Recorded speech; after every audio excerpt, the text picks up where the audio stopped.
जैसे आज के आयोजक हैं एलडी की टीम, छोटे भाई लबासुना उनके साथी, तो टीवी के माध्यम से तो उन्होंने मुझे सुनवाया। आज भी फेसबुक, यूट्यूब, इस पे तो आप मुझे सुन लेते हो, आज तो आमने सामने। मैंने भी यहाँ के बहुत कुछ सीखा। अब मैं आपसे वही बताऊंगा जो मैंने सीखा। तो सर्वप्रथम तो करुणा के सागर तथागत गौतम बुद्ध, संत शिरोमणि सतगुरु रविदास जी महाराज, भगवान वाल्मीकि महाराज, गुरु नानक देव, संत कबीर, गुरु घासीदास, सभी गुरुओं को नमन करते हुए, और क्योंकि समय भी काफी हो गया है, तो फूले साहू अम्बेडकर, आप तीनों महापुरुषों को नमन करते हुए, मेरे गुरु, मेरे आदर्श मान्यवर साहब श्री काशीराम जी को नमन करते हुए, बलांगीर लाठौर की धरती, इस मंच पर उपस्थित उधर दूसरे साइड से छोटे भाई जगजीवन जी, आशीष जी, हमारी महिला मोर्चा के नेता बोध जी, छोटे भाई लबासुना, यहाँ के प्रदेश अध्यक्ष लंकेश जी, राजकुमार जांगड़े जी जो छत्तीसगढ़ के प्रदेश अध्यक्ष हैं, दिनेश आजाद जी जो उपाध्यक्ष हैं, हमारे रॉक स्टार सिंगर छोटे भाई, बड़ा अच्छा गाते हैं, मैंने आज पहली बार उनको सुना, अच्छा लगा। ये भी साबित हुआ कि हम बहुजन काबिलियत के मोहताज नहीं, उनमें बहुत, बस अवसर मिलने की देन।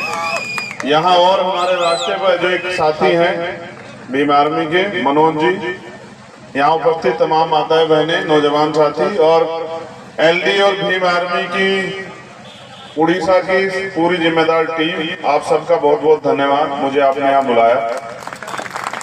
नेता कार्यकर्ताओं से होता है, कार्यकर्ताओं से नेता होता है, नेता से कार्यकर्ता नहीं होता।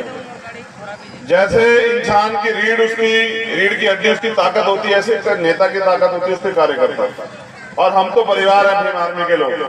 देखो, मैंने उड़ीसा में आके आज बहुत कुछ सीखा। वहां से यहाँ तक मैंने 10 बार बाबा साहब को माला चढ़ाई होगी, लेकिन उससे कुछ नहीं बदला। सच बता रहा, आप मेरी बात को गौर करना, आज आपके काम आएगी। क्या पता कोई बात आपके जीवन में आप तब्दील कर दे। एक कहानी से मेरे जीवन में बदलाव हुआ, हो सकता है कि आपके जीवन में हो जाए। मैंने 10 से ज्यादा जगह बाबा साहब के स्टैचू पे माल्यार्पण किया। मैं हर बार सोचता था कि बाबा साहब की स्टैचू आई, अब ये मुझसे कहेंगे चलो माला चढ़ा दो। इस गांव में बाबा साहब दूसरे हैं, पिछले गांव में दूसरे थे, उससे पिछले गांव में तीसरे थे, उससे पिछले गांव में चौथे थे, आते रास्ते 5वें थे। देखो, बाबा साहब को भगवान मत बनाओ। मैं फिर कह रहा हूँ, बाबा साहब ने खुद कहा है, मैं नहीं कह रहा हूँ। बाबा साहब ने कहा मुझे पूजने की नहीं, पढ़ने की जरूरत है। मैं मूर्तियों में नहीं, किताबों में हूँ। जब दिन निकलेगा तो 2 घंटी बजेगी, 1 घंटी मंदिर की और 1 स्कूल की। तय आपको करना है कि आपको किधर जाना है। साथियों, आज हम यहाँ बोध भीमा महोत्सव बना रहे हैं। देखो, मैं सच बताता हूँ आपको, गुलामों का कोई धर्म नहीं होता। आप इस देश में अपने आप को आजाद समझते हैं? नहीं, समझने से नहीं होता है। गुलाम गुलाम होता है, और गुलाम का कोई धर्म नहीं होता। जिसका राज होता है उसका धर्म होता है, और जिसका राज नहीं होता उसका धर्म नहीं होता। मैं कह रहा हूं, कोई बुराई नहीं। मैंने तो आज आपको नाचते हुए भी देखा। नाच तो हम लोग हजारों साल से रहे हैं, दूसरों के शासक के इशारे में हम लोग नाचते हैं। मैंने आपको खूब देखा नाचते हुए। थोड़ी देर की खुशी बना के फिर पूरे 5 साल रोते रहते हो। हमारे हाथ ऐसे फैले हुए, उड़ीसा हो या भारत का कोई कोना, मैं पूरे भारत में जाता हूं। मेरा आपका एक ही रिश्ता है, वो है विचार का रिश्ता, और एक ही रिश्ता है, वो है दर्द का रिश्ता। मैं किसी पूरे देश के किसी कोने में चले जाऊं, हमारी दशा एक जैसी है, हमारी दिशा एक जैसी है। हम अन्याय सहते हैं, बेरोजगार हैं, गुलाम हैं, जमीन नहीं है, बिजनेस नहीं है, एट्रोसिटी होती है, हम टुकड़ों में बटे हुए हैं। ये सारी समस्या एक जगह बिल्कुल कॉमन है। बस यही मैं उड़िया ना समझता हूँ, कोई फर्क नहीं पड़ता। लेकिन मैं आपकी आंखें जरूर पढ़ता हूँ। आपकी आंखों को देख के मुझे एहसास हो जाता है कि ये बिल्कुल मेरे जैसे हैं। ये भी पीड़ित है और मैं भी पीड़ित हूँ, और पीड़ित पीड़ित भाई भाई। तो आपका मेरा दर्द का रिश्ता है। देखो, पहले व्यवस्था में हम लोग को नचाया गया गुलाम बना के, और आज हम लोग खुद नाच रहे हैं। मैं नाचने के प्रोफेशन को गलत नहीं कह रहा हूँ, खूब नाचना चाहिए, लेकिन आप ये तो सोचो, जिस समाज को आज भी मंदिरों में जाने की, घोड़ी पे बैठने की, स्वाभिमान सम्मान से जीने की, मूछे रखने की आजादी ना हो, वो नाचता वो कहाँ अच्छा लगता है। थोड़ी देर के लिए अगर कुछ भी हो जाओगे, फिर सुबह का अखबार पढ़ोगे तो क्या मिलेगा पढ़ने को आपको, कि आज उस बहन के साथ अन्याय हो गया। अभी मैंने यही बैठे ट्वीट किया, मेरे पास खबर आई यूपी से कि कन्नौज में 10 साल की बच्ची का रेप हुआ, सामूहिक रेप, उसकी हत्या कर दी गई। उसकी माँ चिल्ला रही थी, मैं यहाँ खुशी मनाता कहाँ अच्छा लगता हूँ। अभी लखनऊ में एक प्रोफेसर को पीट दिया, कारण क्या था कि उन्होंने एक वॉल्यूम को उन्होंने जो है कोट कर दिया। दिल्ली में एक प्रोफेसर है हमारे, उन्होंने कुछ लिख दिया था, उनके खिलाफ मुकदमा कर दिया, उनके पूरे परिवार को धमकी दे रहे हैं। ऐसे में आपका ये चंद्रशेखर आजाद हंसता हुआ कहाँ अच्छा लगता है। जिसका समाज रो रहा हो, जिसका समाज भूख से टूट रहा हो, जिनकी आंखें तरस गई हो कि कभी तो उनकी जिंदगी बदले, उनका बेटा, उनका भाई, उनका दोस्त हंसता हुआ कहाँ अच्छा लगता है।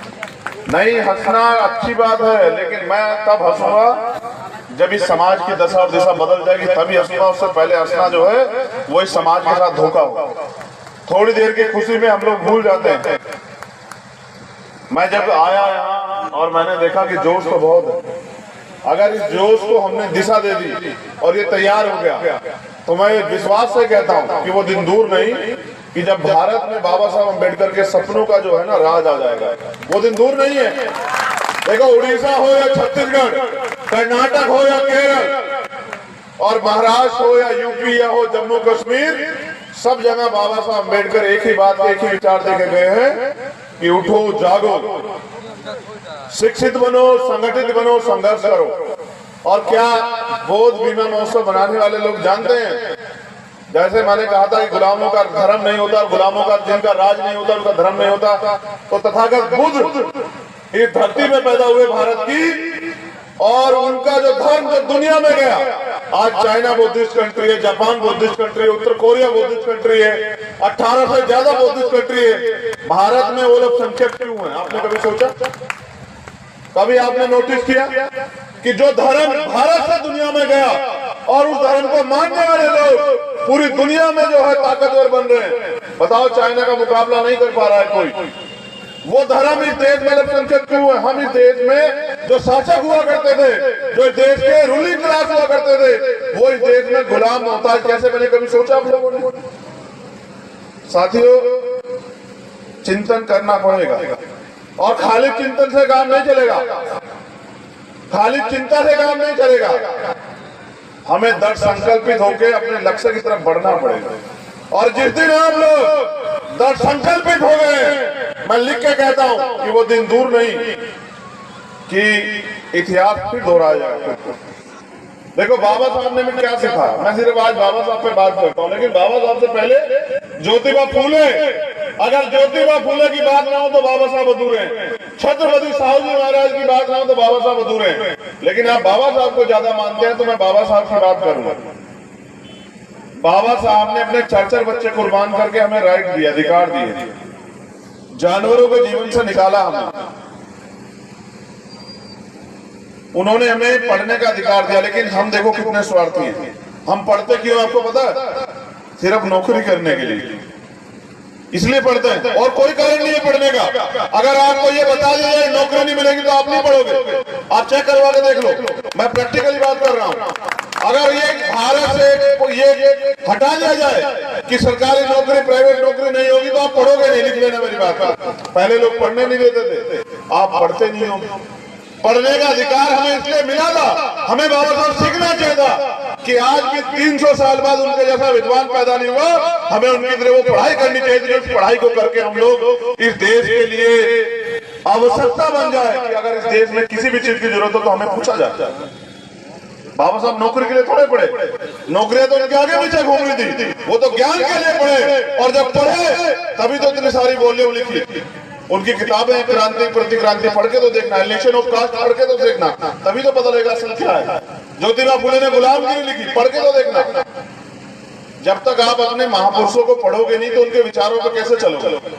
फिर हम लोग जैसा मैंने कहा कि पढ़ाई किस लिए करते हैं, नौकरी के लिए, और नौकरी किस लिए करते हैं, पेट के लिए। क्या समाज के लिए भी नौकरी करते हैं हम लोग? 1% लोग नहीं निकाल सकते इस भीड़ से। भीम आर्मी के लोगों का तो आज एलडी के लोगों का धन्यवाद करता हूं, लेकिन नौकरी पैसे वाले 1% लोग नहीं आप निकाल सकते। जो नौकरी समाज के लिए करते हो वो नौकरी अपने पेट के और अपने परिवार के लिए करते हैं। अगर पेट और परिवार से अलग उन्होंने नौकरी का 10% हिस्सा समाज को आगे बढ़ाने में लगाया होता तो आज समाज की दिशा थोड़ा ही होती।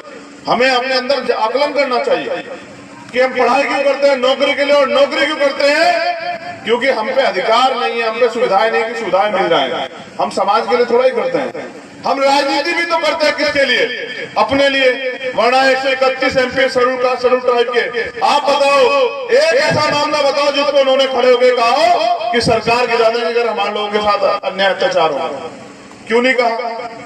क्योंकि वो भी नौकरी है, वो अपने मालिक की नौकरी इसलिए कर रहे हैं कि उनका घर चलता रहे, उनके पास पैसे आ जाए, और सब कुछ अपने लिए कर रहे हैं। तो समाज में कैसे बदलाव होगा बताओ? समाज ये सोचता रहता है, समाज भी बड़ा जिद्दी किस्म का हो गया है। वो सोच रहा है कि कोई रहबर आएगा, महापुरुष आएगा, आगे हमारी जिंदगी बदलेगा। मैं कह रहा हूं कि मरने के बाद भी कंधे, जब आदमी जाता है ना मरने के बाद, तो 4 कंधों की जरूरत पड़ती है। जीते जी तो अपने सहारे जियो, कुछ तो करके दिखाओ, कुछ तो आगे बात बढ़ाओ। बाबा साहब भी सोचते होंगे, और उन्होंने कहा था कि बड़ी मुश्किल से मैं इस कारवा को यहाँ तक लेके आ पाया हूँ, अगर आप इसे आगे नहीं ले जा सकते तो पीछे मत जाने दो। आज देखो कारवा कहाँ चला गया। मुझे खुशी तो इस बात की होती है कि नौजवानों ने बाबा साहब का मिशन आगे बढ़ाने का सपना तय कर लिया है, वो लोग लग चुके हैं। लेकिन जिन लोगों के पास साधन संसाधन आगे, वो कम से कम उनकी मदद तो करें, तभी तो आंदोलन आगे बढ़ेगा। भाई ये जो नौजवान युवा जोश तैयार हो गया, इसको ब्रेन देने का काम हमारा पढ़ा लिखा अधिकारी कर्मचारी करे तो सही, तभी तो आंदोलन आगे बढ़ेगा। ये हम किसके भरोसे बैठे हैं? देखो 3 तरह के लोग होते हैं। एक वो लोग जो सोए हुए लोग होते हैं, सोया हुआ और मरा हुआ एक समान होता है। ऐसे बहुत सारे लोग हैं जो रोटी कपड़ा मकान के लिए जीते हैं, और भारत में उनकी संख्या 100 करोड़ से ज्यादा है, जिनका एक ही सुबह उठ के एक ही काम है कि रोटी मिल जाए, कपड़ा मिल जाए, मकान मिल जाए। दूसरे लोग वो होते हैं जो घुटनों के बल चलते हैं। जो आज के हमारे अधिकारी कर्मचारी लोग हैं, वो बेचारे घुटनों के बल इसलिए हैं कि सरकार को उनकी गर्दन ना दिख जाए समाज का कुछ काम करते हुए। वो थोड़ा सा संसाधन जो आरक्षण की वजह से उनको मिल गया, वो उसमें खुश हैं। लेकिन तीसरे लोग होते हैं जो आंख से आंख मिला के बात करते हैं। बस मैं तो आप में वो जज्बा देखना चाहता हूं कि आप आंख से आंख मिला के बात करें और हवाओं को बता दो कि वो दिन चले गए। अब अगर अन्याय अत्याचार होगा तो ईंट का जवाब पत्थर से दिया जाएगा, और इतिहास याद रखेगा, दिन नहीं भूलने देंगे किसी को। देखो मेरी बात सुनो, भारत में संविधान, पहले जब राजतंत्र था, आजादी से पहले तो तलवारों से लड़ाइयां होती थी। अब लड़ाई संविधान से होती है, वोट से होती है। जिस दिन आप अपने वोट की वैल्यू समझ जाओगे और काम करने वाले व्यक्ति को मौका दोगे, तो वो दिन दूर नहीं कि उत्तर प्रदेश से लेके कन्याकुमारी से लेके कश्मीर तक, और कश्मीर से लेके कन्याकुमारी तक नीला ही नीला दिखाई देगा। वो दिन दूर नहीं, देश में याद रखना मेरी बात। लेकिन वो चिल्लाने से नहीं आएगा सर, उसके लिए मेहनत करनी पड़ेगी। जिनसे मुकाबला है वो 5 बजे उठ के शाखा लगाते हैं। आप 5 बजे उठ के समाज को जगाने का काम करते हो? अगर आप उनसे जीतना चाहते हो तो उनसे ज्यादा काम करना पड़ेगा।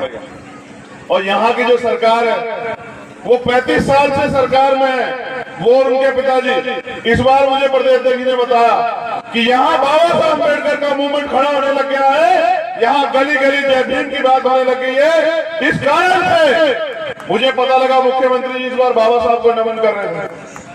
ये आपकी ताकत है, ये आपके मूवमेंट की ताकत है कि जिन लोगों ने आजाद भारत में, जिन लोगों ने बाबा साहब की जीते जी सब यात्रा निकाली, आज वो भी बाबा साहब की बात करते हैं। देश की सरकार के लोग और आपकी यहाँ की सरकार के लोग जिन्होंने बाबा साहब के बच्चों के सर के बदन के कपड़े तक छीन लिए, उनको रोटी रोटी के लिए मोहताज बना के रखा। जहाँ अन्य अत्याचार बढ़ा वो सामंतों को आगे बढ़ाने में लग गए। आज वो भी बाबा साहब की बात कर रहे हैं, तो वो बाबा साहब की बात आपको छलने के लिए कर रहे हैं। आप लोग बाबा साहब की बात समाज को आगे बढ़ाने के लिए करो, तो मुझे आशा विश्वास है कि वो दिन दूर नहीं कि हमारी जिंदगी बदल जाएगी। और अगर आप ये सोचते हैं कि आपकी जिंदगी बदलने के लिए कोई और आएगा, तो ये आपकी गलतफहमी है। भाई मैं वहां से कहा आने वाला, आपको तो अपने यहाँ चंद्रशेखर पैदा करने पड़ेंगे और कहीं तो इस मंच पे है। जिस दिन आप उनमें चंद्रशेखर को देख लोगे और उनका साथ देने लग जाओगे, मैं पूरे विश्वास के साथ कहता हूँ कि 95-90% आबादी बहुजन समाज की है उड़ीसा में। जिस बहुजन समाज को शासक समाज होना चाहिए था, वो मोहताज समाज, निठल्ला समाज, निकम्मा समाज, उसका हाथ ऐसे ऐसे है कि वो अपनी ताकत को नहीं जाना है। जिन लोगों को आपसे मांगना चाहिए था कि भाई हमें रोटी रोजगार दे दो, हमें जमीन दे दो, हमें सम्मान दे दो, आज उनके आगे आपके हाथ फैले हुए। इसका एकमात्र कारण ये है कि आप अपनी ताकत को समझे नहीं। बाबा साहब अम्बेडकर ने कहा, जाओ अपने घर की दीवारों पर लिख दो कि हम इस देश के शासक हैं। बाबा साहब के साथ खड़े हुए लोग हंसने लग गए कि बाबा साहब कैसी बात कर रहे हैं, हमारे तो घर ही नहीं है। बाबा साहब कह रहे दीवारों पे लिख दो, जब घर नहीं, दीवारें नहीं तो लिखेंगे कहाँ? बाबा साहब ने कहा चिंता मत करो, मैंने संविधान में व्यवस्था कर दी है, एक समय वो आएगा आपके पास घर भी होगा और आप मालिक भी होंगे, मगर जब मालिक बन जाओगे तो समाज को मत भूलना। आज मैं फिर आपसे यही कह रहा हूँ कि फैसला तो आपको आज नहीं तो कल लेना पड़ेगा। अगर आप ये सोचते हैं कि ये कमजोर जो गरीब लोग ये गुलाम हो जाएंगे, तो मेरा चैलेंज है आप लोगों को कि सबसे पहली बारी आप लोग की आएगी जो अधिकारी कर्मचारी बना बैठा है। याद रखना मेरी बात, उनकी नजर इन पे नहीं है। ये तो कल भी मर रहे थे, आज मरी, उनकी नजर उन पे है जो बाबा साहब अम्बेडकर के संविधान के वजह थोड़े से आर्थिक रूप से मजबूत हो गए, और वो ये वर्ग नहीं जो पीछे बैठे। मेरा इशारा आप लोग समझ रहे हैं। आप देखो जबरन रिटायरमेंट कराए जा रहे हैं, और जब आग लग चुकी है ना तो वो यहाँ तक भी आएगी। याद रखना मेरी बात, वो उड़ीसा तक भी आएगी। अगर आपने फैसला नहीं लिया, बताओ ये सरकार वर्तमान की केंद्र की सरकार एक एक करके सब कुछ बेच रही है। कल सारा सरकार सिस्टम प्राइवेट हो जाएगा। जब प्राइवेट हो जाएगा तो आरक्षण व्यवस्था खत्म हो जाएगी। जब आरक्षण व्यवस्था खत्म हो जाएगी तो आपको कुर्सी कौन दे रहा है साहब? आप कौन से गलत फहमियों के लोग आपको कुर्सी देंगे? जो आज आपको बराबर में बैठना नहीं देते, जो आपका हाथ का छुआ पानी नहीं पीते, वो आपको अधिकार देंगे? गलत फहमी में आप लोग। अभी भी समय, जाग जाइए, अभी भी समय है कि खड़े हो जाइए, मिशन मूवमेंट को शुरू कर दीजिए, लोगों को जगाना शुरू कर दीजिए। अगर आप इसमें देरी करेंगे तो कल आपको भी भुगतना पड़ेगा। मैं अपनी बात को खत्म करने से पहले आपको एक तरीका बता रहा हूं कि आंदोलन फेल क्यों हुआ पिछले वाला, और हम लोग अब तक क्यों नहीं जो है इस गुलामी को काट पाए। अगर मेरी बात आपको समझ में आई तो इसको जाके प्रैक्टिकली प्रयोग करना। आधी आबादी आंदोलन चला रही है। कितनी आबादी? आधी आबादी, और आधी आबादी घर में अंधविश्वास पाखंडवाद को बढ़ावा दे रही है। जब तक हमारे आंदोलन में बराबर की हिस्सेदारी में माताएं बहनें शामिल नहीं होगी, तब तक हम लोग इस देश में सफल नहीं हो सकते। मेरी बात को आप लोग याद रखना। दूसरों को जगाने से बेहतर, गाँव चिल्लाने से जाके बेहतर अपने अपने घर से अंधविश्वास पाखंडवाद को निकालने का काम करो, और बाबा साहब के संविधान को स्थापित करने का काम करो, अपने लोगों को पढ़ाने का काम करो, और जो भाईचारा कायम होना चाहिए उसको करने का काम करो। अपने अहंकार को त्यागो, फिर देखो मूवमेंट कैसे आगे बढ़ जाती है। जो लोग काम कर रहे हैं उनका साथ दो, या फिर आओ मैदान में आप काम करो, हम आपका साथ देने को तैयार है। कहीं तो आगे खड़े हो जाओ, कोई सी चैनल में तो फिट हो जाओ, कुछ तो करो। और नहीं करोगे तो फिर कह रहा हूं कि कल्पना करो, जितने लोग यहाँ बैठे हैं, कल्पना होती है ना, कल्पना समझते हो कि क्या हो सकता है? सोचो भारत संविधान खत्म हो जाएगा, सोचो भारत संविधान हट गया, आप कल्पना करो आप कहां हो? आप इन कुर्सियों पे नहीं हो सकते किसी भी कीमत पर, समझ गए? इसलिए मैं बात आपसे कह रहा हूं, मैं नौजवान साथियों से अपील कर रहा हूं, खाली जय भीम के नारों से काम नहीं चलेगा सर, खाली जय भीम के नारों से काम नहीं चलेगा। अपने आप को अनुशासित बनाओ और अपने महापुरुषों को पढ़ो। मैं आपको गुरु मंत्र बता रहा हूँ आज। ज्योतिबा फूले, साहू जी महाराज और बाबा साहब अम्बेडकर को पहले पढ़ो और फिर ये तय करो, क्योंकि आंदोलन मिशन मूवमेंट का काम समाज को देने के लिए होता है, समाज से लूटने के लिए नहीं होता। फिर ये तय करो कि आपको इस समाज को लूटना है या इस समाज को कुछ देना है। और अगर मैं गारंटी से कहता हूं, अगर 10 लोग आपने उड़ीसा में तैयार करके मूवमेंट के मुझे दे दिए, मैं उड़ीसा की धरती पे नीला झंडा जो है ना आपके सहयोग से गाड़ दूंगा। मेरा वादा आपको। सो नहीं चाहिए। बकरे का काम, बकरे का एक ही काम होता है, उसकी बलि दी जाती है, शेरों की बलि दी जाती है। 100 लोग नीचे, 10 लोग चाहिए बस ईमानदार। 10 लोग ईमानदार जो समाज के लिए कुछ करके दिखाना चाहते हो। और आपकी जवानी का फायदा क्या होगा बताओ, जो समाज के काम नहीं आएगी। भाई जानवर भी अपने लिए जिएगा और आप भी अपने लिए जियोगे तो क्या फायदा। मैंने बहुत दिन पहले सुना था संत गाडगे जी महाराज क्या कह गए कि अगर इस दुनिया में आने के बाद आप सम्मान नहीं कमा पाए तो आप में और जानवर में कोई फर्क नहीं। तो ये चेहरे पर दासी इसलिए कि 85 सोया हुआ। जिस दिन ये बहुजन जाग जाएगा उस दिन चोर लुटेरा भाग जाएगा। बहुत बहुत धन्यवाद। मैं दोबारा से एलजे की टीम का, भीम आर्मी टीम का धन्यवाद देता हूं। लेकिन याद रखो, इतिहास खुद को दोहराता है। मैं एक आशा आपको देके जा रहा हूं कि बाबा साहब अम्बेडकर ने कहा था, आप मानते हैं बाबा साहब झूठ नहीं कह सकते? बताओ पहले हाथ उठा के बताओ जो लोग मानते हैं बाबा साहब ने सच कहा होगा, हाथ उठाओ। 100% सच। तुम्हें शक है बाबा साहब पे?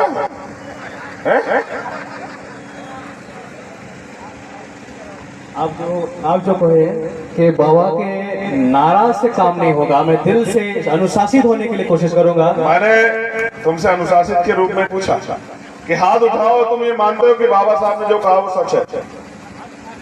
तो सच ये है, बाबा साहब ने कहा था कि 21वीं सदी हमारी है। मैंने तो नहीं कहा ना। किसने कहा? किसने कहा? बाबा साहब झूठ तो नहीं कह सकते ना। भारत में सबको पता है, विरोधी को भी पता है कि बाबा साहब के बच्चे जा चुके हैं। विरोधी को भी पता है कि डॉक्टर अंबेडकर के बिना देश की राजनीति नहीं चलेगी, इसलिए वो बाबा साहब की बात करने लगे। और याद रखो, मैं भी ऐसा कह रहा हूं कि बिना बाबा साहब के बच्चों के ये देश नहीं चलने देंगे। आप लोग याद रखो, आप लोग कमर कसो, गांव में समाज को तैयार करो। समाज को सुरक्षा देनी है भीम आर्मी के माध्यम से, और समाज को तैयार करना है, क्योंकि वोट की जो वैल्यू है ना उसको भी समझो। वोट का अधिकार बिकने के लिए नहीं मिला, गुलामी से मुक्ति के लिए मिला। और वोट की रक्षा बहन बेटियों की, अपनी माताओं बहनों के सम्मान की तरह करनी है। जिस दिन आपने वोट की रक्षा कर ली और वोट जिम्मेदारी से दिया, और आप पिछलकू नहीं बने, आप किसी के जो है चमचे नहीं बने, किसी के पीछे खड़े होने वाले नहीं बने, अपनी मूवमेंट में जुड़ गए, तो मैं लिख के देता हूं उस दिन आप मालिक बनोगे। वरना पिछलकू 131 गुलाम तो जो है वो दिल्ली की पार्लियामेंट में ही रहते हैं। आप तय करो आपको गुलाम बन के जीना है या शासक बन के जीना है। आपने मैं बनना गुलाम, चिंता मत करो, मेरा वादा आप लोगों से। 10 साल में बाबा साहब अम्बेडकर के आंदोलन को घर घर तक पहुंचा के दिखाएंगे। 11वां साल नहीं चाहिए जीवन के लिए। बाबा साहब ने कहा जीवन लंबा नहीं, जीवन महान होना चाहिए। मैं आपसे वादा करता हूं कि हम सब लोग मिलकर इतनी मजबूती से काम करेंगे, जो आगे सामने बैठे और पीछे, कि 10 साल के अंदर बाबा साहब अम्बेडकर के सपनों को इतनी मजबूती से भारत में खड़ा करेंगे कि दुनिया के लोग याद रखेंगे। इतिहास भूलेगा नहीं, हम बाबा साहब का खून है, और ये खून मिट सकता है, झुक नहीं सकता। बहुत बहुत धन्यवाद। जय भीम, जय भारत, जय मंडल, जय जोहर, जय संविधान, और आप सभी के लिए मंगल कामना। धन्यवाद। चंद्रशेखर सर, थोड़ा सा मैं गुजारिश करूंगा, कृपया एक पल के लिए आप स्टेज पे आए। चंद्रशेखर सर जी।